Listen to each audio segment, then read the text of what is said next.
Bem-vindos a mais um Aprenda Direito, a OAB mais perto de você. Eu sou o professor Altair e nós vamos estudar na aula de hoje Direito Tributário. Estamos estudando os impostos em espécie. Estudamos já os impostos federais e já começamos o estudo dos impostos estaduais e distritais, com previsão no artigo 155 da Constituição Federal. Já analisamos o imposto previsto no inciso 1º, o ITCMD. E na aula de hoje vamos começar o estudo do ICMS, artigo 155, inciso 2. O imposto de maior importância para os estados e para o Distrito Federal. E como eu falei, a base legal, a competência se encontra na Constituição Federal, artigo 155, inciso 2, e alguns parágrafos e incisos, obviamente, e na Lei Complementar número 87/96.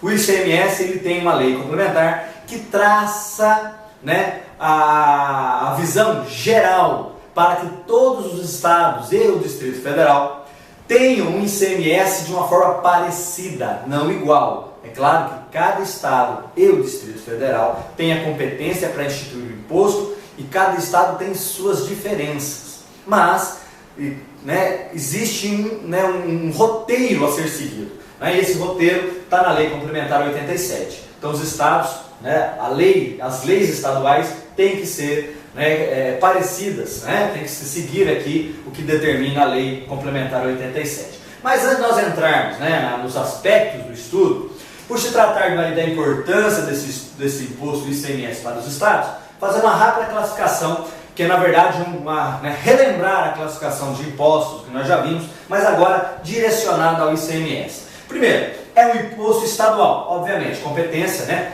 do artigo 155, inciso 2, compete aos estados e ao Distrito Federal. Tranquilo. É um imposto fiscal, ou seja, ele só arrecada. Lembra das funções dos tributos? Fiscal, extrafiscal e parafiscal? O ICMS ele é fiscal, só serve para arrecadação. Okay? Ele é um imposto indireto. Indireto por quê? Porque é passado o seu valor é agregado ao preço. Então, por exemplo, você vai no mercado, você paga preço. Só que lá nós temos o quê? Você está pagando embutido naquele preço o ICMS, porque ele é um imposto indireto. Então, é o que a doutrina fala, o imposto que tem o contribuinte de direito e o contribuinte de fato. Quem é o contribuinte de direito do ICMS, por exemplo, numa rede de supermercados? É a pessoa jurídica, o supermercado. Ele está lá, ele que vai recolher e repassar aos cofres públicos. Só que quem é o contribuinte de fato? Quem realmente paga? É o consumidor. É aquele que vai lá no mercado realizar as compras. Então, por isso que fala de contribuinte de fato e de direito. É aqui nos impostos indiretos. Ele também é um imposto real, porque recai sobre determinado bem ou serviço. Então, a circulação de mercadoria é um bem. Ele é real. Ele é proporcional. Por quê? Porque ele tem a alíquota fixa, em regra, e a base de cálculo é variável. Então, por exemplo, em alguns estados, o ICMS tem como alíquota 7%, outros tem 17%. A alíquota para circulação de mercadoria. E a base de cálculo vai variar de acordo com o valor da mercadoria. E ele também é um tributo não cumulativo, ou seja, tudo que for pago num primeiro momento tem que ser descontado na próxima. Então, por exemplo, houve uma circulação de mercadoria da empresa A para B, houve o pagamento do ICMS. Depois da B para C, essa mercadoria circulou novamente, vai pagar ICMS de novo. Só que daí vai ter que descontar o que já foi pago. Vai pagar e vai falar, já paguei aqui, já paguei R$5.000 de tributação na primeira aqui. Então na outra, que ia dar lá R$10.000 de tributação, por exemplo, você desconta os 5 e só paga 5. Essa que é o princípio da não cumulatividade do ICMS e do IPI também. Ok? Então isso aqui é uma parte introdutória. Antes de nós entrarmos aqui, é interessante nós frisarmos e lembrarmos que o ICMS, com previsão no artigo 155, inciso 2, ele não é apenas para a circulação de mercadorias.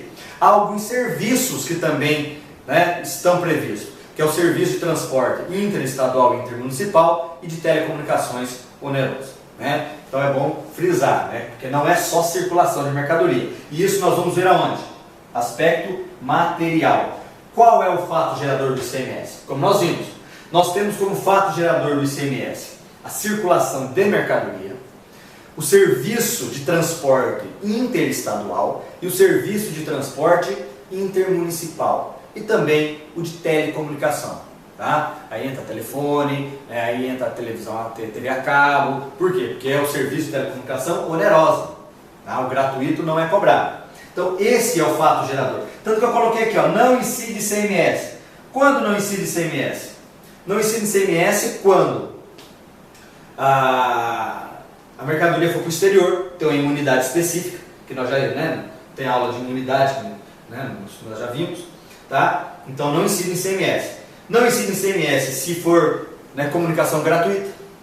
Tá? Não incide ICMS. Então tem alguns casos que a própria lei complementar determina que não incide. Eu coloquei aqui petróleo e energia elétrica, porque nós temos um caso aqui que a Constituição Federal determina. Tá? Quando é petróleo e seus derivados, então, ou seja, qual é o derivado de petróleo? Combustível, lubrificantes, tudo mais, gás. Tá? O ICMS e a sistemática dele é diferente. Então, por exemplo, sai do estado produtor e vai para o estado que adquire. Qual vai ser pago o ICMS aonde? Só no estado que adquiriu. Seja petróleo e seus derivados, seja energia elétrica. Tá? Então nós temos a fabricação num lugar, a circulação dessa mercadoria. Tá? Mas essa circulação passa por alguns estados. Então, em tese, está circulando a mercadoria, tem que pagar ICMS, sim, mas específico para petróleo e seus derivados e energia elétrica, tá? Só há o pagamento do ICMS no estado que adquiriu esse petróleo ou derivado ou essa energia elétrica.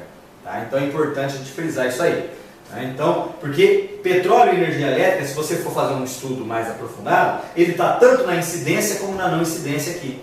Por quê? Porque está na incidência quando? Quando eu, Estado, adquiri o petróleo ou adquiri a energia elétrica. Então, dentro do meu Estado, vai circular, eu vou cobrar o ICMS. Tá? Agora, eu não, meu Estado ele só vendeu o petróleo, só vendeu a energia. Então, para esse Estado, por mais que a mercadoria circulou, não vai ser cobrado o ICMS. Então, cuidado aí quando fala em petróleo e seus derivados e energia elétrica no que tange ao ICMS. Tá? E alguns critérios importantes aqui para nós entendermos o fato gerador. Primeiro, circulação. O que é circulação de mercadoria? Para fins do ICMS. Tá? Só vai ocorrer o fato gerador se houver a alteração de titularidade da mercadoria. Então, se a mercadoria sai da fábrica e vai para um depósito da mesma empresa, mesmo em outra localidade, não há incidência do ICMS, porque não houve a circulação jurídica da mercadoria. Agora, saiu da empresa, da fábrica e foi para uma filial. Aí houve, porque muda o que? O CNPJ. A alteração na propriedade, do proprietário da mercadoria, mesmo se for do mesmo dono, por exemplo. Tá? Então eu tenho que ter isso em mente. O que determina a circulação é a circulação jurídica da mercadoria. E o que é mercadoria? Mercadoria é todo e qualquer bem móvel, corpóreo ou incorpóreo, que está sujeito à mercancia, sujeito ao comércio. Por que incorpóreo? Porque nós temos energia elétrica. A energia elétrica está sujeita. E você não tem ela, não é um bem corpóreo, E ela vai ser incidência de ICMS. Só que eu tenho também os serviços. Quais serviços? Transporte interestadual, então transporte passageiro ou de carga entre estados ou entre municípios, também vai ser pago ICMS. E a comunicação onerosa. Então, telefonia, TV a cabo, tudo isso é sujeito ao ICMS. Agora é importante que, voltando ao transporte, se a legislação fala, se a Constituição fala que transporte seria o transporte intermunicipal e interestadual, e o transporte intramunicipal, dentro do município, paga qual tributo?